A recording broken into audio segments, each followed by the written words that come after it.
le rapport à l'argent. Oh, en France, aïe, aïe, aïe, aïe, aïe. Le rapport à l'argent en France, déjà, il faut savoir qu'il n'est pas terrible, terrible, terrible. Vous savez quoi? Je vais vous amener directement. Bon, je vais regarder là où je marche parce qu'il y a des petits crapauds, il y a des bestioles dont je ne connais même pas le nom. Mais je vais vous parler aujourd'hui du rapport à l'argent, comment moi il a changé ma vie. Les pieds dans la piscine à Bali, à l'autre bout du monde, 17 ans, je rappelle pour ceux qui ne me connaissent pas.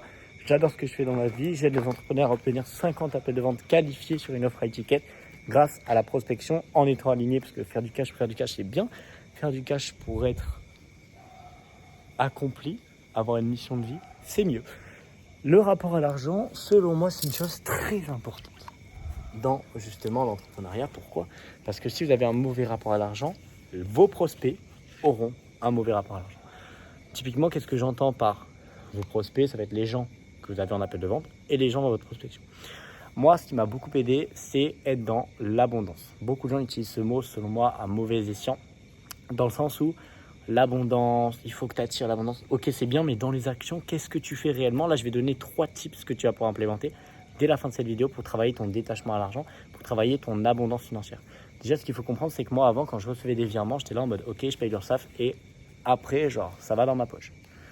Non, Clément, il ne faut pas que tu agisses comme ça, sinon tu es freelance. Et moi, je vais être entrepreneur, je vais vendre des transformations, je veux faire des putains de transfos, que ce soit pour mes clients, mon business, ma vie.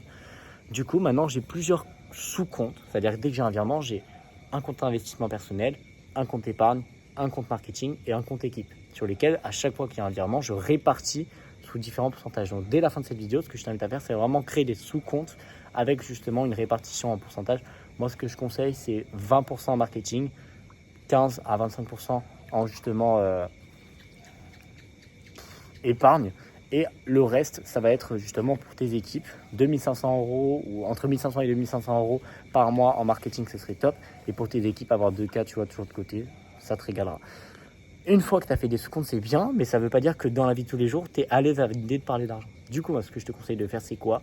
C'est ne plus regarder les prix quand tu vas au restaurant, même si c'est cher, même si, en fait, on s'en fout, ça te fait kiffer. Donc, let's go, fais-le. Et du coup, typiquement, plus tu vas travailler ton détachement à l'argent, plus ce qui va se passer, c'est quoi? C'est que quand tu vas annoncer le prix en appel de vente, ce sera bien plus simple pour toi. Parce que justement, tu as réussi à normaliser le fait que 2K, c'est une somme normale. Normaliser le fait qu'investir 1000 € pour en faire 12 à l'année, c'est normal.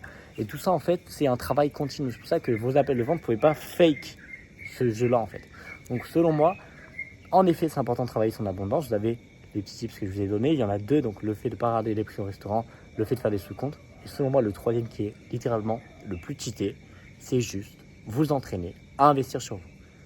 Quand il y a quelqu'un qui vous fait une proposition de valeur, une offre irrésistible, ce que vous voulez, pour 2K, 3K, 1K, c'est challengeant, ça fait peur, mais foncez. Parce que quand vous allez investir une fois 2K, investir 2 fois 2K, investir 5K, investir 10K, quand il y a un mec en appel de vente avec vous qui va vous regarder droit dans les yeux, qui va vous dire « Ouais, mais si j'investis 2K », vous n'allez pas laisser passer bullshit parce que pour vous-même, vous ne l'avez pas toléré. Ces 3 tips, vous pouvez les mettre en place dès la fin de justement cette vidéo. Elle est très courte, mais très complète selon moi. Si tu kiffes, n'hésite pas à liker, t'abonner. Moi, ça m'en régale. Et je fais très souvent des petites vidéos comme ça. Surtout à Bali, j'ai l'impression que j'ai plus d'inspiration. Il est actuellement 5h30 du matin. Je vais sûrement faire plus de vidéos à cette heure-ci. On se dit à très vite. C'était Clément. Let's go!